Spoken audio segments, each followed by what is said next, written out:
11월 28일 월요일 새벽 예배를 하나님께 드리겠습니다. 제가 기도합니다. 너희는 여호와의 선하심을 맛보아 알지어다. 그에게 피하는 자는 복이 있도다. 사랑하는 하나님 아버지, 우리에게 새로운 날과 새로운 생명을 주셨습니다. 하나님께서 주신 생명 허투루 쓰지 않고자 이른 아침부터 하나님 앞에 나와 기도합니다. 하나님의 형상답게 하나님의 영광을 위하여 하나님과 동행하며 하루를 살고 일주일을 살고 남은 하나님께서 주신 인생을 그렇게 살아야겠습니다. 도와주시옵소서. 긴급하고 간절한 일들이 있어서 하나님 앞에 눈물로 간절하게 기도하는 성도님들이 있습니다. 그들을 위로하여 주시고 가장 좋은 것으로 속히 응답하여 주시옵소서. 말씀 가운데 함께하여 주시고 하나님을 사랑하는 마음을 더욱 크게 하여 주시옵소서. 예수님의 이름으로 기도합니다. 아멘. 이 시간 하나님께서 우리에게 주시는 말씀은 구약성경 시편 34편입니다.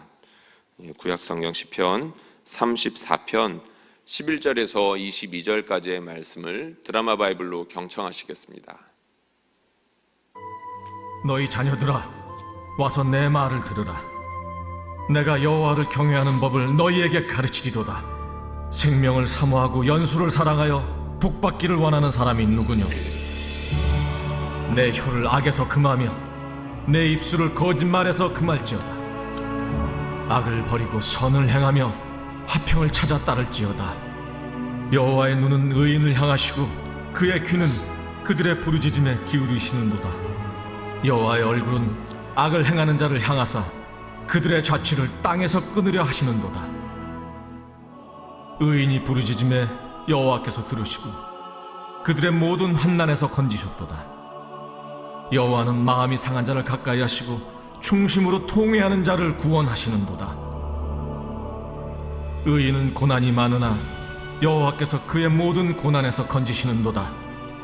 그의 모든 뼈를 보호하시며 그 중에서 하나도 꺾이지 아니하도다. 악이 악인을 죽일 것이라. 의인을 미워하는 자는 벌을 받으리로다.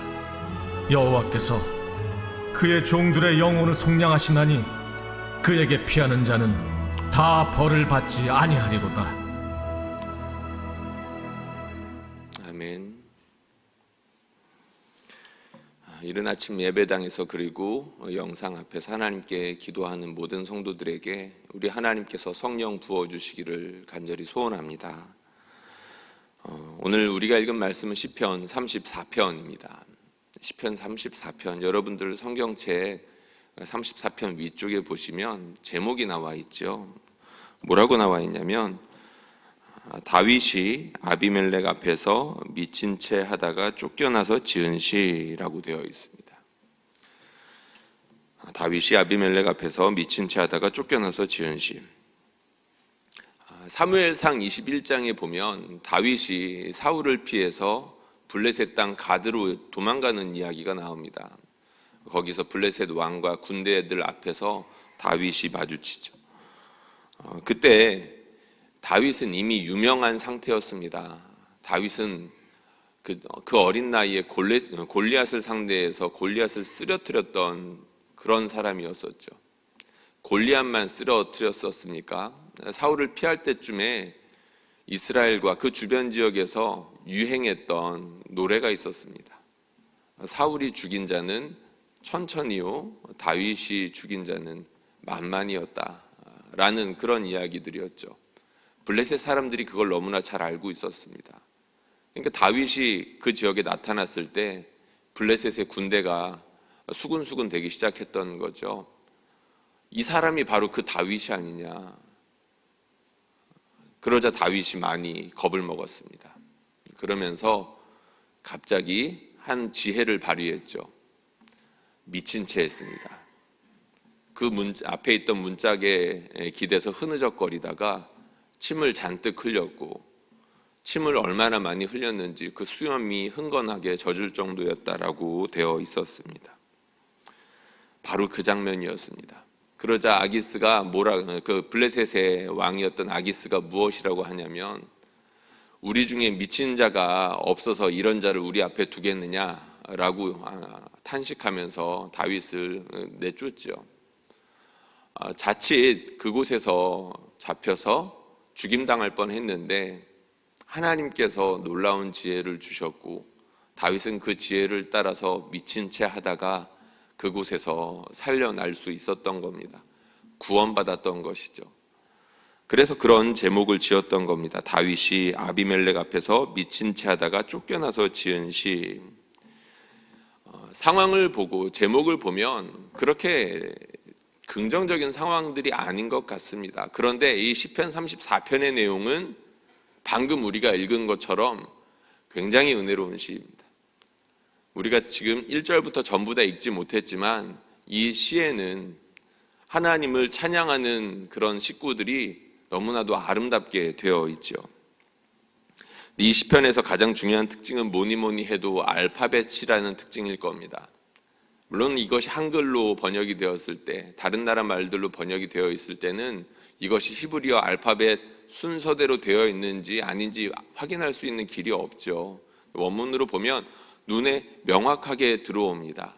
예를 들자면 이런 거죠. 첫 행은 가, 두 번째 행은 나, 세 번째 행은 다, 이런 식으로 한글로 치자면 그렇게 문구를 정해가지고 일부러 시작을 했다는 겁니다. 그러니까 시의 형식을 맞추기 위해서 내용을 엄청나게 고민하지 않으면 안 되는 그런 시였다는 거죠. 다윗이 아비멜렉 앞에서 미친 채 하다가 쫓겨나서 지은 시라고 했습니다. 그런데 그런 형식을 일부러 틀을 짰고 그 틀에 맞춰서 자기가 경험한 구원을 거기에 맞춰서 하나씩 가사를 지었다는 겁니다.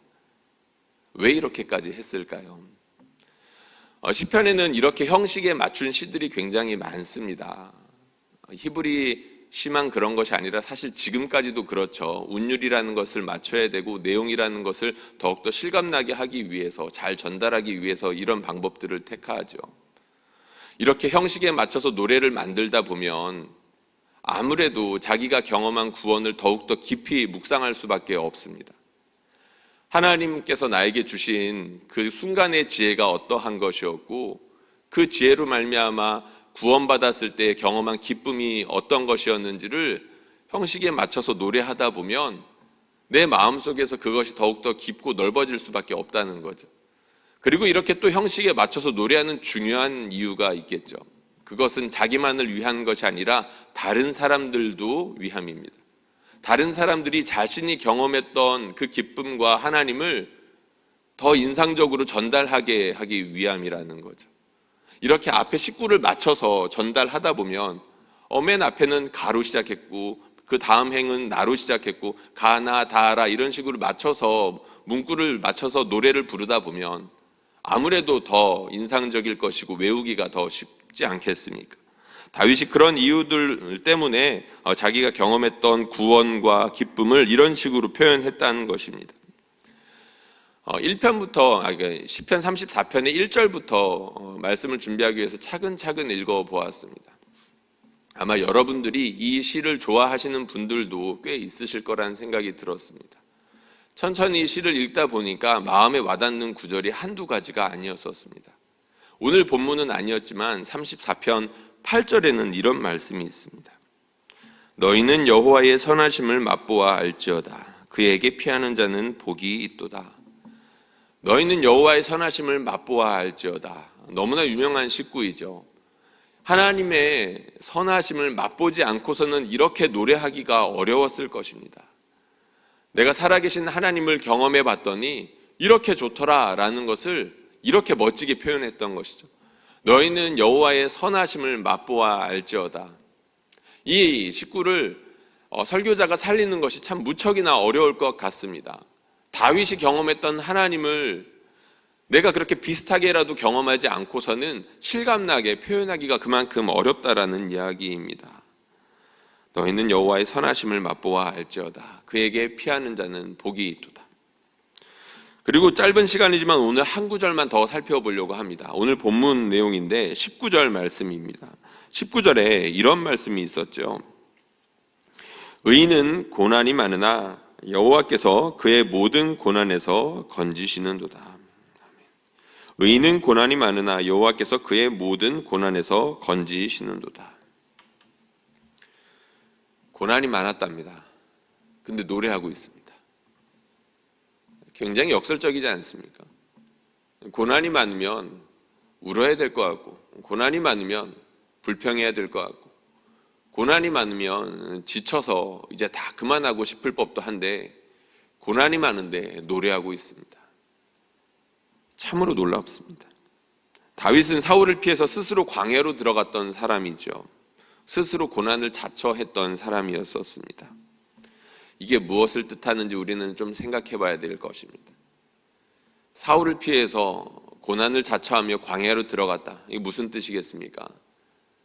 고난받을 거 뻔히 보이고 사울을 피해서 광야로 들어가면 고생길이 펼쳐진다는 것을 뻔히 알았지만 그럼에도 불구하고 광야로 들어갔다는 것입니다. 차라리 사울을 제거하고 반역을 일으켰으면 백성들의 지지를 얻어서 왕도 하고 권세도 누릴 수 있었는데 다윗은 이미 기름 부음 받은 상태였었고 백성들의 지지를 받는 상태였음에도 불구하고 일부러 고난을 자처해서 광야로 들어갔던 사람이 다윗이었다는 겁니다. 그런 사람, 의를 위해서 일부러 고난을 자처하는 사람, 그거 자기가 아는 겁니다. 하나님의 법을 지키기 위해서 의를 지키려면 고난이 많다는 거 자기가 다 안다는 거죠. 의인은 고난이 많다. 의인은 고난이 많다. 그런데 그 뒤에 말이 더 중요하지 않겠습니까? 그런데 그 고난 하나님께서 다 피할 길을 주시고 지나가게 해주신다는 것입니다. 그래서 노래할 수 있었던 것입니다. 고난이 많은 것을 기뻐하는 사람은 없습니다. 고난이 많은 것을 즐겨하는 사람이 누가 있겠습니까? 다윗도 힘들었을 것이고 정말로 피하고 싶었을 겁니다.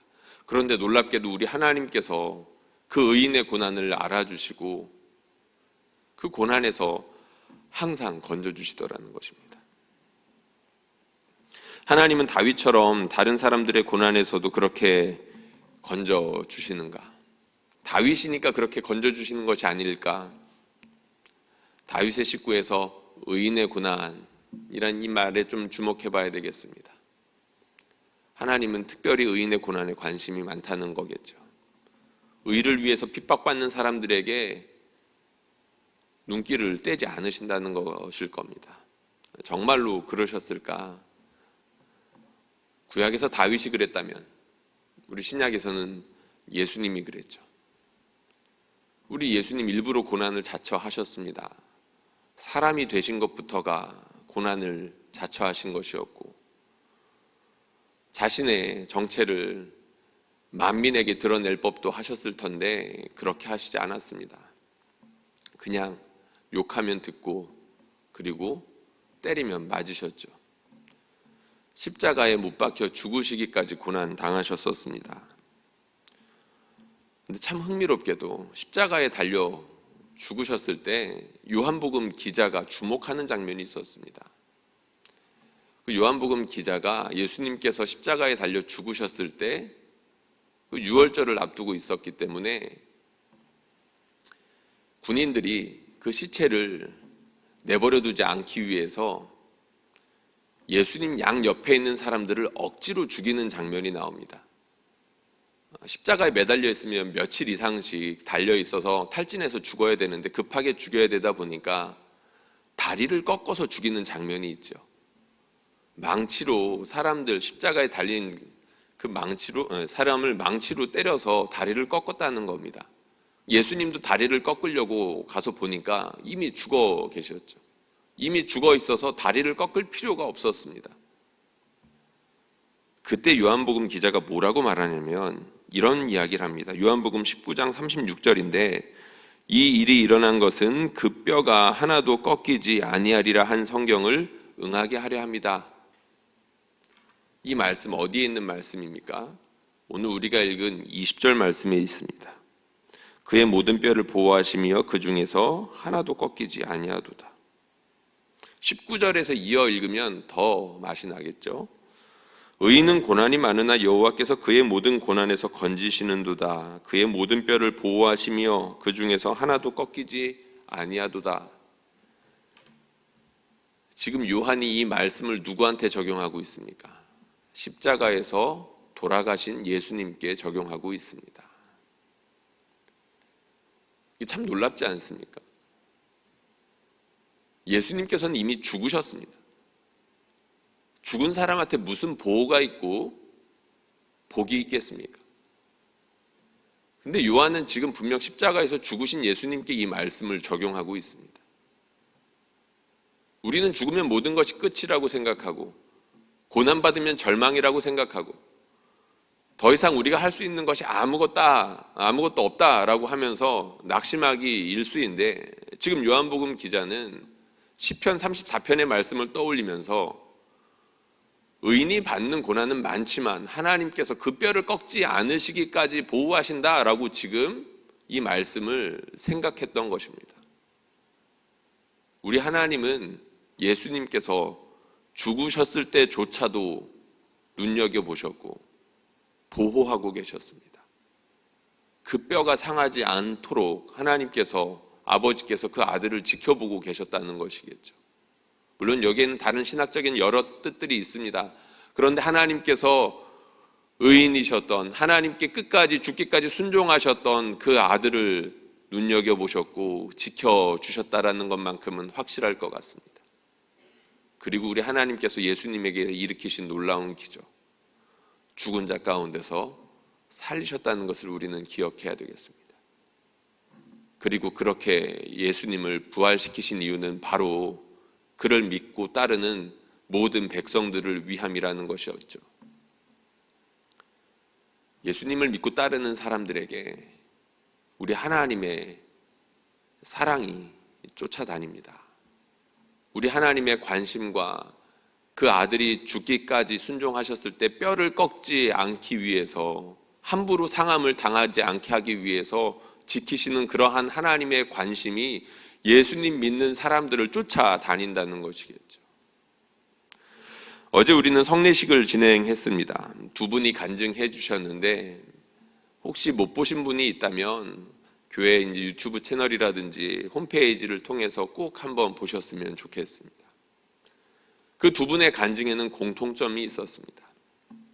무엇이었냐면 가족이 끔찍하게 아팠을 때 기도하기 시작했고 하나님께서 그 고난 중에 만나 주셨다라는 사실입니다. 우리 사람들은 평범할 때 하나님께서 끊임없이 붙잡아 주시는 그 순간에는 그 하나님의 은혜가 얼마나 큰지 잘 경험하지 못합니다. 그런데 그 평범함이 잠시라도 흔들리기 시작한다면 그 흔들림 가운데 그 살아계신 하나님의 놀라운 은혜가 얼마나 큰 것인지를 비로소 느끼기 시작하죠. 너무나 자주 인용하는 글귀인데 고난은 하나님의 메가폰이라는 루이스의 말은 진리입니다. 우리가 고난을 통해서 살아계신 하나님이 지금까지 나를 보호해 주셨고 고난 가운데 함께 해 주실 뿐만 아니라 이 이후에도 하나님께서 영원토록 함께 해 주실 것이라는 믿음으로 나아가게 되어 있습니다. 하나님께서 택하신 사람, 하나님께서 붙드시는 사람들에게는 반드시 그러한 은혜가 따른다는 거죠. 의인은 고난은 많으나 하나님께서 그 모든 고난 가운데에서 건지시는도다. 저뿐만 아니라 여러분에게도, 다윗과 예수님뿐만 아니라 예수님을 따르는 모든 그 백성들에게 그 모든 고난 가운데에서 건지신다는 하나님의 약속과도 같은 말씀이 오늘 말씀에 쓰여져 있는 것입니다. 심지어 그 뼈가 상하지 않기까지 보호해 주실 것입니다. 고난 가운데 계십니까? 우리 하나님께서 보호해 주실 것입니다. 고난 가운데 계십니까?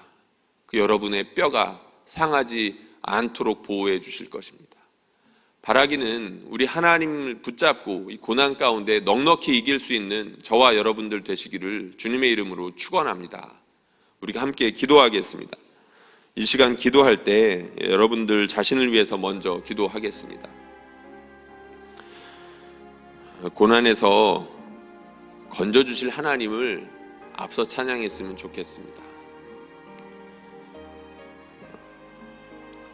우리 하나님 앞에서 힘든 인생들을 살아가고 있지만 결국에는 고난에서 건져주실 하나님을 꽉 붙잡을 수 있게 해달라고 기도해 주시고, 그리고 이 고난에서 반드시 건져주실 것이라고 우리가 그렇게 미리 감사하고 찬양할 수 있으면 좋겠습니다. 그리고 교회를 위해서 계속해서 기도합니다. 교회를 위해서 기도할 때 저희가 디온리원 집중전도 7주차를 지나가고 있습니다. 기도로 우리 전도 대상자들을 위해서 더욱더 간절하게 붙잡는 그런 주간인데요, 기도하는 가운데 하나님의 성령이 역사하여 주셔서 우리가 복음을 이미 전한 이웃들, 가족들, 혹은 복음을 전하기 위해서 작정하고 있는 우리 전도 대상자들에게 역사하여 달라고, 그 문을 두들겨 주시고 그 문을 활짝 열어 주셔서 루디아를 구원하셨던 것처럼, 그를 통하여 교회를 놀랍게 일으키셨던 것처럼 우리를 통하여서 전도되는 그 사람들이 마음을 열게 하여 주시고 하나님의 복음을 받아들이고 하나님께 영광 돌리는 일들이 풍성하게 일어나게 해달라고 기도해 주십시오. 그리고 환우들을 위해서 기도해 주십시오. 하나님께서 찾아가 주셔서 극적으로 치료해 주시고 회복해 하여 주시옵소서. 함께 기도하겠습니다. 사랑하는 하나님 아버지, 우리에게 은혜 주시니 감사합니다. 의인은 고난이 많으나 하나님께서 그 모든 고난에서 건져주신다라고 노래했던 다윗처럼 우리도 그렇게 노래할 수 있도록 인도하여 주시옵소서. 하나님, 고난은 진리 하나님의 메가폰입니다. 우리를 부르시는 그 하나님의 크신 음성입니다. 우리가 그 음성 앞에, 하나님 앞에 겸손할 수 있도록 인도하여 주시고, 귀를 기울여 그 음성을 들을 수 있도록 인도하여 주시며, 전능하신 하나님 앞에 나왔다는 것으로 말미암아 크게 기뻐할 수 있도록 인도하여 주시고, 큰 평안을 얻을 수 있도록 인도하여 주시옵소서. 전능하신 우리 하나님 아버지께서 각 사람에게 찾아가 주셔서 특별히 고난으로 하나님 위로함을 필요로 하는 성도들이 있을 것입니다. 낙심해 있는 성도들, 욥과 같이 하나님을 향하여서 부르짖으며 당신 어딨냐 나와보라고 이렇게 소리치고 있는 그 분들 있을 것입니다. 찾아가 주시옵소서.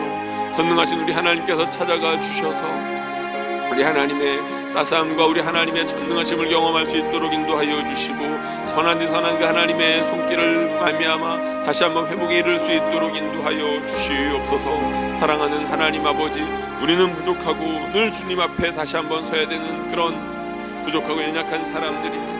그러니까 하나님 앞에 다시 서는 것 아니겠습니까? 하나님 앞에 다시 섰을 때 영안이 열릴 수 있도록 인도하여 주시고, 다윗이 무엇을 위해서 그렇게 노래했는지 볼 수 있어야 되겠습니다. 하나님, 순간순간 구원해 주시는 그 기지 역시 하나님께서 주시는 것입니다. 하나님 아버지, 우리가 천만인에 둘러싸여 있다 할지라도 위로부터 구원하시는 역사가 있기 때문에 우리가 살아날 수 있으며, 그 모든 악한 것과 그 모든 하나님 아버지 우리를 둘러싸고 있는 견고한 진으로부터 구원받을 수 있는 것은 전능하신 하나님께서 함께하여 주시기 때문입니다. 전능하신 하나님이시여 도와주시옵소서. 우리 주로 말미암아 다시 한번 힘없는 나라 감당해낼 수 있도록 인도하여 주시고, 주로 말미암아 다시 한번 회복에 이를 수 있도록 이끌어 주시며, 하나님 때문에 힘든 나라 감당해낼 수 있도록 이끌어 주시옵고, 사랑하는 우리 하나님 때문에 힘든 나라 감당해낼 수 있는 자가 되게 하여 주시옵소서. 하나님 아버지, 내년 7주차 집중전도 기간입니다. 이 전도 중간 가운데 하나님 아버지께서 함께하여 주시며 하나님께 기도하는